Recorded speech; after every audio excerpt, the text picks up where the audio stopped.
Next is the prepared speech session. For Toastmasters, we practice impromptu speaking. We also practice prepared speech, which means that a lot of people, they read down a lot of script or speech, they craft themselves a speech, and come up here, present 5 to 7 minutes to be able to showcase themselves. It's a bit different from impromptu speaking because you're fully equipped, you're fully prepared. Now, for the first evaluator, Tay Woon Hock, I'd like to invite Advanced Communicator Bronze Competent Leader, Jocelyn Lim, to give her evaluation on the first icebreaker.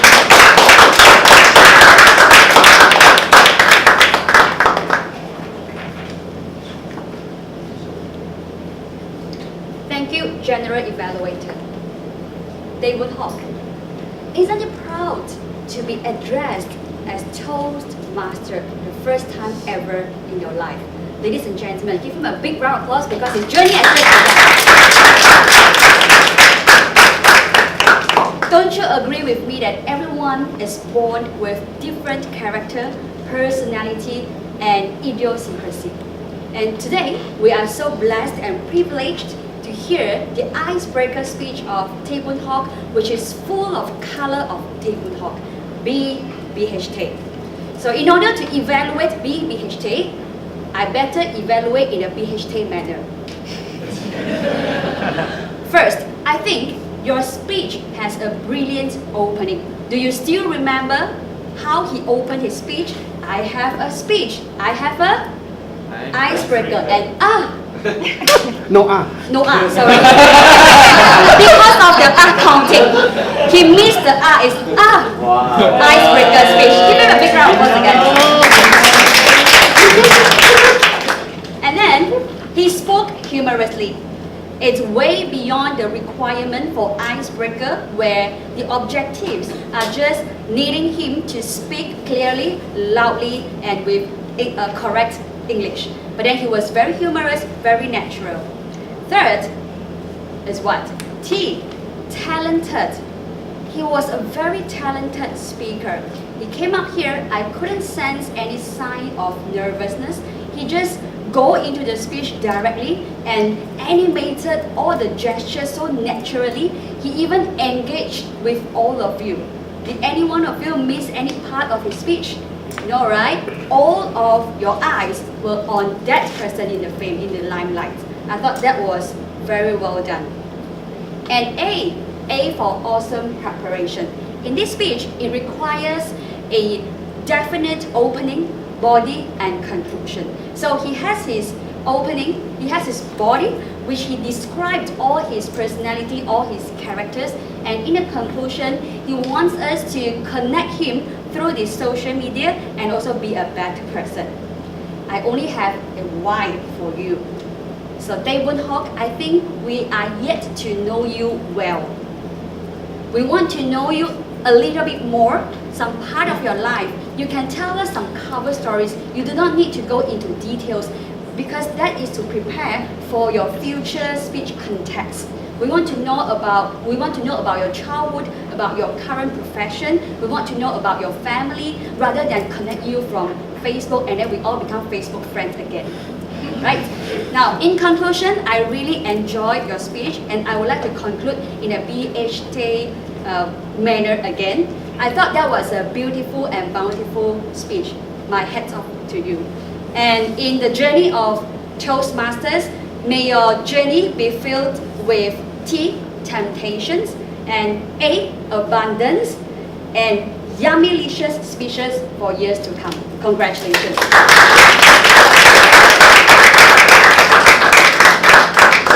Thank you, Advanced Communicator Bronze Competent Leader Jocelyn Lim. Woon Hock, I'd like to evaluate your speech in H, A, and T. H, natural, very hilarious and very natural humor. With your body language able to portray and capture the audience attention. So you have a natural humor inside you. A, acronym play. Wow, the way you play with the acronym is very good because I see a lot of good humor speakers. They're very good at portraying acronym. Such like, what does RTM1 stands for? Rancangan tidak menarik. Or ramai tidak menuntun. They're very good at playing with the acronym. So you can, in the next speech, try and play more with the acronym, with the talented you possess. Last is the T. You have a very good take-home message, which is very positive, I can sense in you. So keep up with the HAT, hat. Okay. With that, of course, combined with Jocelyn evaluation, hope that in CC number 2, use up or utilize a lot of your talent in your organizer speech CC2. Our next speaker, which is Danny Fu, I'd like to invite the club president, advanced computer bronze computer leader Ricky Su, to give his evaluation on the also icebreaker switch. Danny Fu.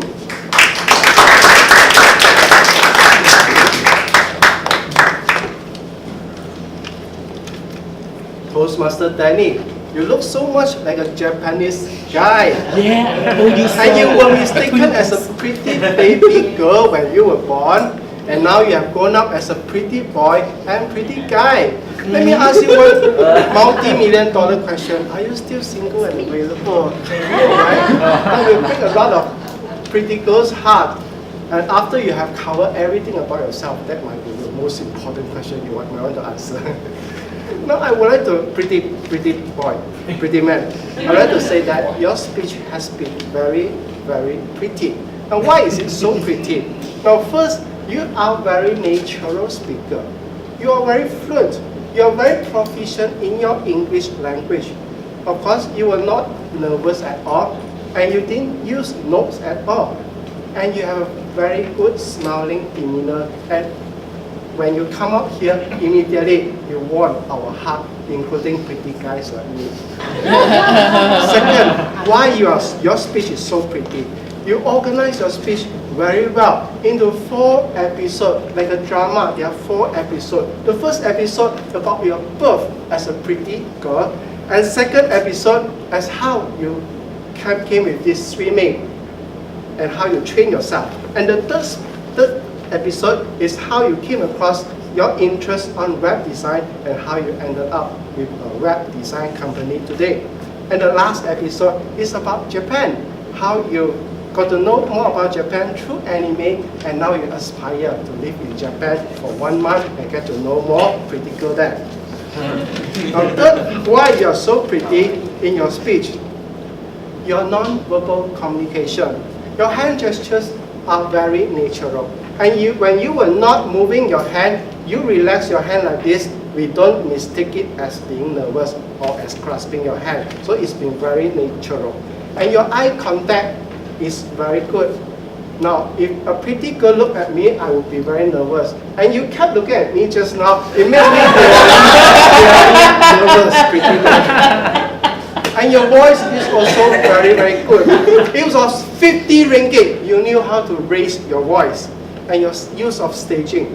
One side you wanted to buy the book, and another side you also didn't want to buy the book, but you ended up buying. And another point why your speech is so pretty is your speech has been interactional. I mean, you have been interacting with people and you included questions in your speech.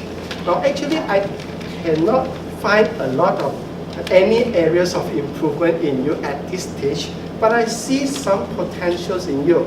The potentials, you might already have it, but then because this is the first speech, you have not shown it yet. I see potential in you in storytelling. You can tell story. I see potential in you as a dramatic speaker. As you raise your voice, increase the tempo, you can speak well. So all in all, I give you 3P.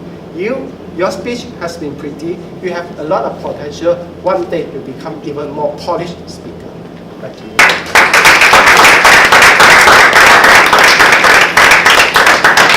Thank you, the club president, advanced computer bronze computer leader Ricky Su. Danny Fu, you have a very nice and pleasant voice, just like a Japanese person.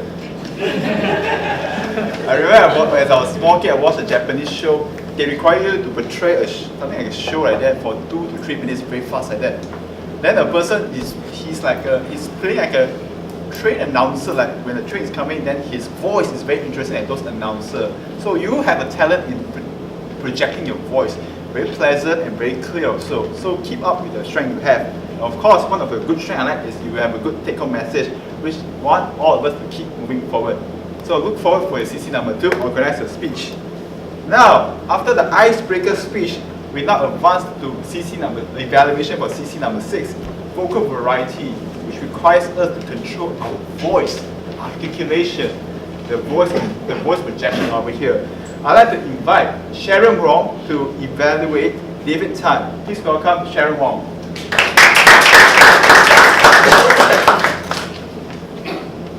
David, I will now do your evaluation on two parts. First, the objectives, and the second of my impressions and what I think, my observations of what happened in your speech. So, objectives, you have three.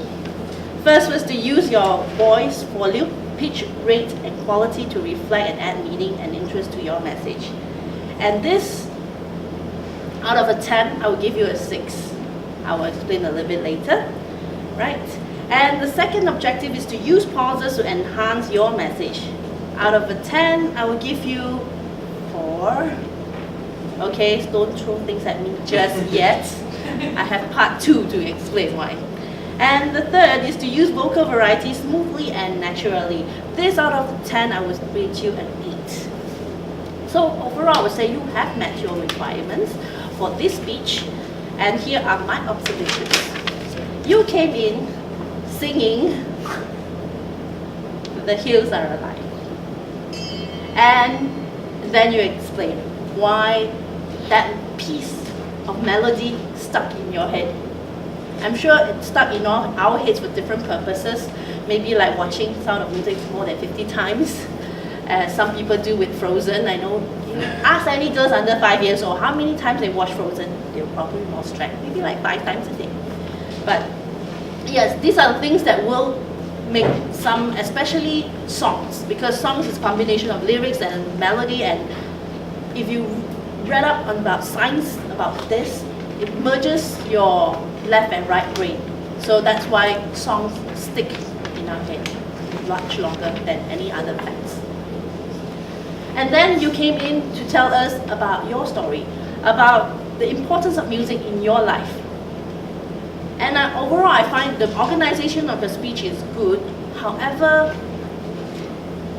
your points are not very clear in that sense that you gave us the points. The first part was about the importance of music in your family, how your parents both enjoy singing and how that was transferred to you a family warmth. And the second point was when you were using the drumsticks, you get the music lets you release tension. And that's how you are able to find a calming sense of purpose in your life. The third part was about your courtship with your wife and also the eventual marriage. And it's fine. But when you reach your conclusion, it's sort of gone. In that sense that, oh, wait a minute, I've lost that in the last 10 seconds. What was it about again? It gave me that kind of a feeling. So I would say this is, for me, if you can wrap this up tighter, you already have this. And I especially like the way you involve all of us here. And I'm sure it's quite a dangerous move because you get us involved to sing a song that we may or may not remember the lyrics. So what will you get? You get half the people remembering the lyrics, half the people remember wrong lyrics, and maybe you get 1 or 2 in that whole group that totally don't know the lyrics. And then your message gets a little bit lost in that sense. If you can give us a hint about the lyrics, then say, okay, if you remember the sound of music that starts with a do, re, mi, what does do stand for? What does re stand for? What does mi? And when you walk us through that way, the intro, and then you start, okay, this side do, this side re, and this side mi. And then you have a really nice chorus of everyone singing in well, it doesn't have to be in harmony, but at least we have the same lyrics and the same music going forward. And you can continue your speech from there on and gives a richer meaning rather than half of us struggling. What's the next part again? So I would strongly encourage you to take up my challenge for the next. I know your next speech will be your contest speech, but it will be a great one because you already are a very humorous speaker and you really know how to entertain us. I would hope my suggestions will let you give a tighter performance and get a more memorable one. Thank you.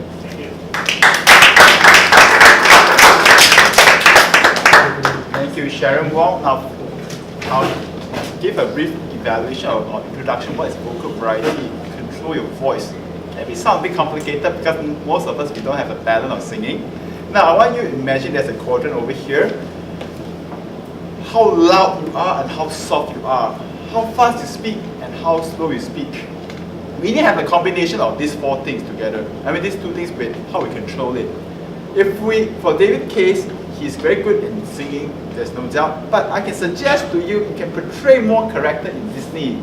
Such that you are, your girlfriend is, or your girlfriend wife is the beauty. So try to portray, like, use the voice. Like beauty, the voice should be very soft. You're the priest, you should be much more stricter to it. So the voice differentiation can actually, for us, easier to picture of it. So use more of the voice to portray character. Because a lot of times I see, like in Speech Champion, they're very good in portraying the voice. Such that when they act the father fierce, then they're still very inferior. So it can easily, for us to picture the character inside, add more impact to the speech. So David, use more of your vocal variety in the character-wise. Next, the person I evaluated last time for CC number 4, he's doing CC number 8. The progression is very good. Toastmaster Devendran on CC number 8. I'd like to invite distinguished Toastmaster Murphy Lam to evaluate Devendran.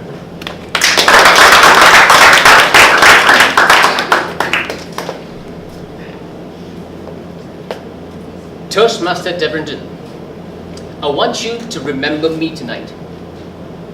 I want you to remember tonight. Now, first of all, I want to say this. Devendran is a powerful speaker. And I'm not sure whether there's anything to do with Power Root Tukar Ali. You were confident and you know your stuff. What I'm going to share with you is some of the tips that I use as a professional speaker in using visual aids. And I want you to remember. I want you to remember that for your next speech. Now, first of all, when you talk about visual aids, I'd like you to remember the word aids more than visual, because visual aids must aid your speech in ways that you cannot enhance without the visuals. So if you are going to show me slides that is not going to aid your speech by showing me text, by showing me things that I know from your speech, from your text, then you might as well not have the visual aid. That's the first thing I'd like you to remember. The second thing that I'd like you to remember is a picture paints 1,000 words. So if you have a great picture and you bring me through that picture to the point that you want me to understand, I will remember that picture more than what you have just told me. That is the second thing that I'd like to share with you. Now I'm going to demonstrate to you how to use a visual aid that not necessarily have to use a PowerPoint. There was this gentleman in America who actually came up to stage, right, in anticipation of people around the world who would like to hear him speak about a product that he's going to launch. And he spoke about something that none of us would have understood without the visual aid, because it is something so new that nobody knew what it was. And what he said is, ladies and gentlemen, what I'm going to do is I'm going to introduce you something that is so new that you don't know what it is, because it is not something that you have seen. It is an iPod, but it's not just an iPod. It is also a phone, but it's not just a phone. It is also an internet device. Ladies and gentlemen, I'd like to introduce to you the iPhone. When you see this, everything that I've spoken makes sense, because this is a visual aid. This enhances the speech, the description of the device that I've told you about, which I will not be able to describe if I don't show you the phone. Devendran, listen to that, use it to aid your speech, and I know you're going to have a great speech. And I would like to sincerely invite you to do speech aid again. Back to you.